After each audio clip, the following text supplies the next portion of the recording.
ನಮಸ್ಕಾರ ಎಲ್ಲರಿಗೂ. ಗುರುಜ್ಯೋತಿ ಯೂಟ್ಯೂಬ್ ಚಾನಲ್ಗೆ ಸ್ವಾಗತ. ನಾವಿವತ್ತ ಚಿದಂಬರ ಮಹಾಗುರು ಚರಿತ್ರೆಯ 7ನೇ ಅಧ್ಯಾಯವನ್ನು ನೋಡೋಣಂತ. ಗುರುಗಳ ಸಂಚಾರ.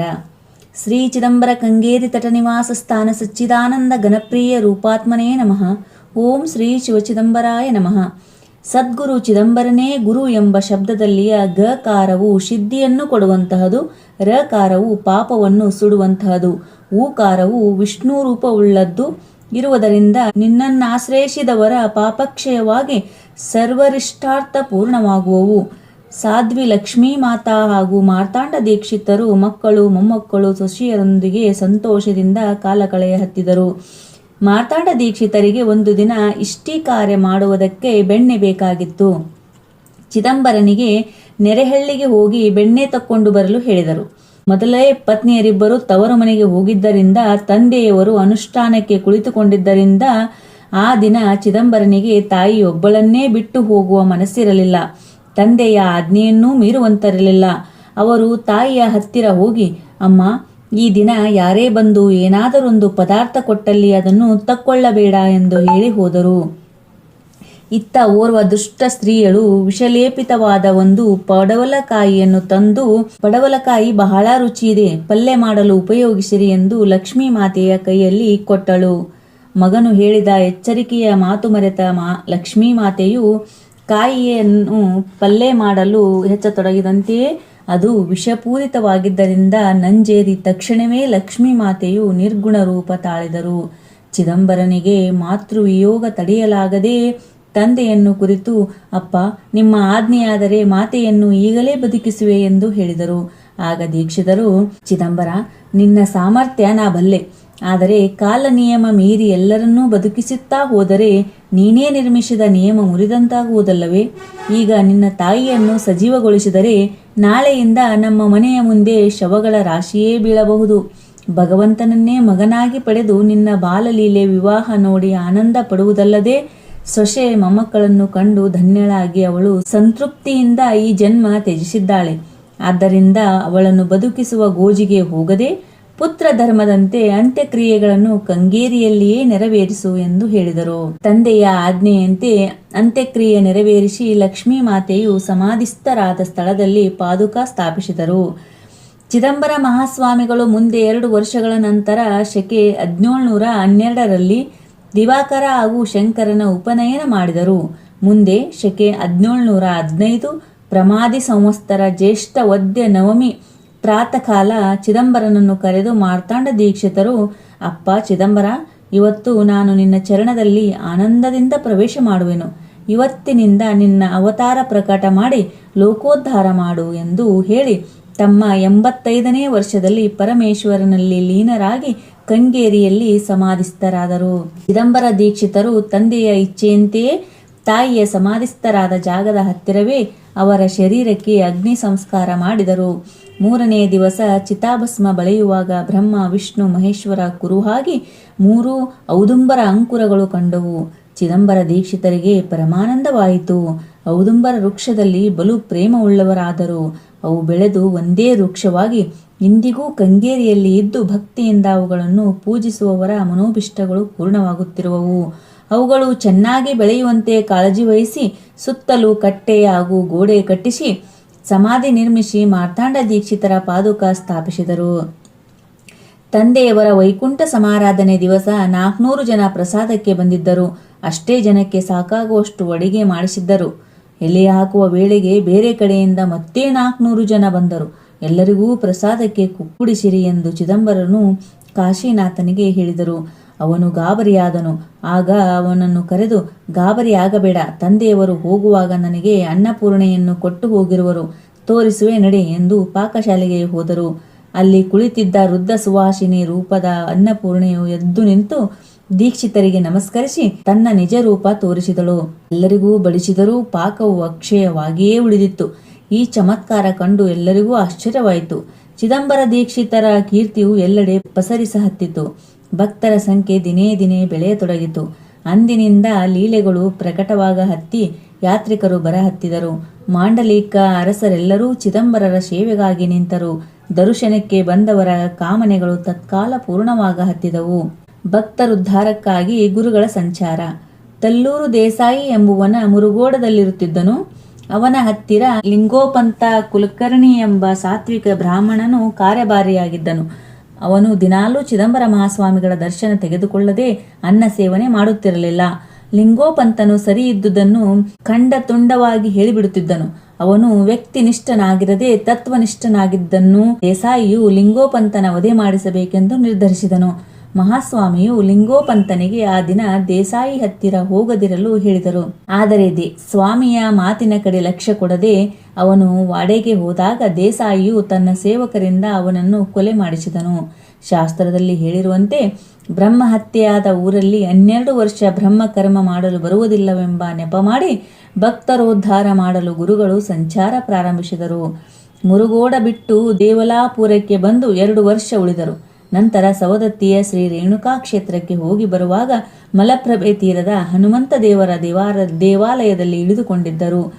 ಆಗ ಅವರು ತಮ್ಮನ್ನು ಹಿಂಬಾಲಿಸಿ ಬಂದಂತಹ ಸರದಾರರಿಗೆ ಈ ಸ್ಥಳವು ವಾಸಿಸಲು ಯೋಗ್ಯವಿದೆ ಎಂದಾಗ ಸರದಾರರು ದಿವಾಕರ ದೀಕ್ಷಿತರನ್ನು ಮುಂದೆ ಮಾಡಿ ಹೊಸ ನಗರವನ್ನೇ ನಿರ್ಮಿಸಿ ಅದಕ್ಕೆ ಗುರುನವಪುರ ಎಂದು ಹೆಸರಿಟ್ಟರು.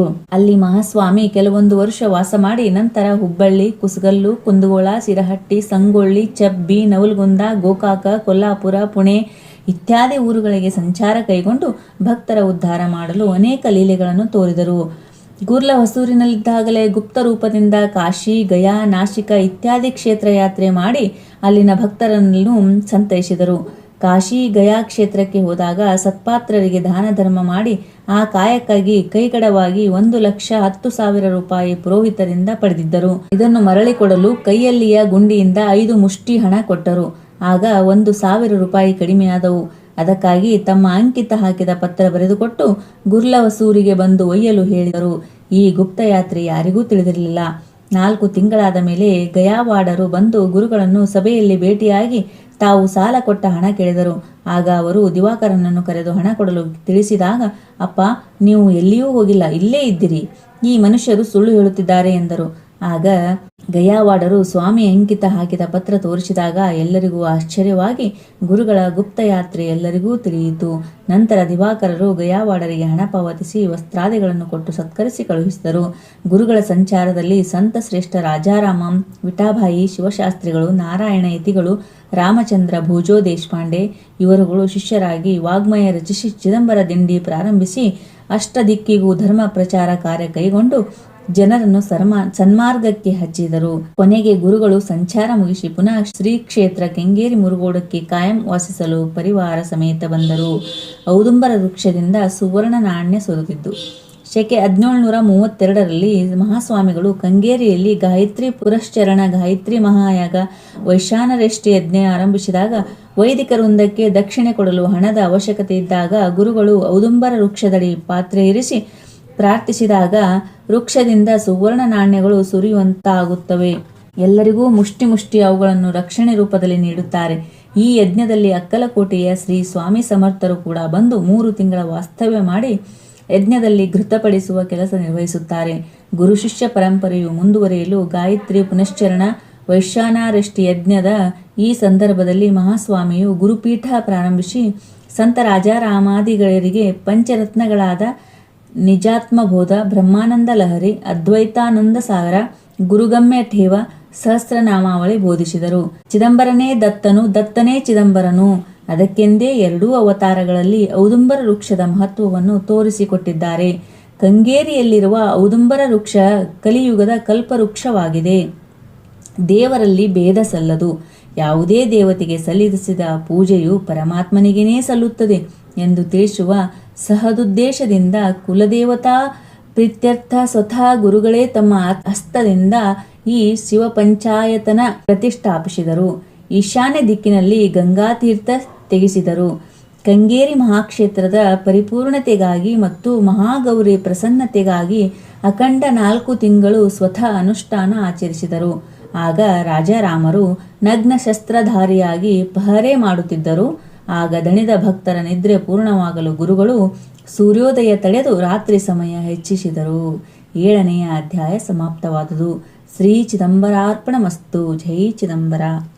ಚಿದಂಬರರ ಒಂದು ಹಾಡು. ಚಿದಂಬರೆನ್ನಲು ಹೋಗುವುದೆಲ್ಲ ಚಿಂತೆಯುತ ಬಿಟ್ಟು, ಚಿದಂಬರೆನ್ನದೆ ಇದ್ದರೆ ನೋಡು ಹೋದೀನಿ ಕೆಟ್ಟು, ಹೋದೀನಿ ಕೆಟ್ಟು.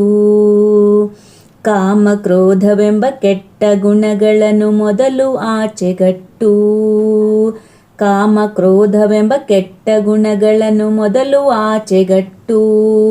ಸ್ವಾಮಿ ಚಿದಂಬರ ಸತ್ಯ ಚಿದಂಬರ ಅನ್ನು ಚಿತ್ತಗೊಟ್ಟು, ಅನ್ನು ಚಿತ್ತಗೊಟ್ಟು.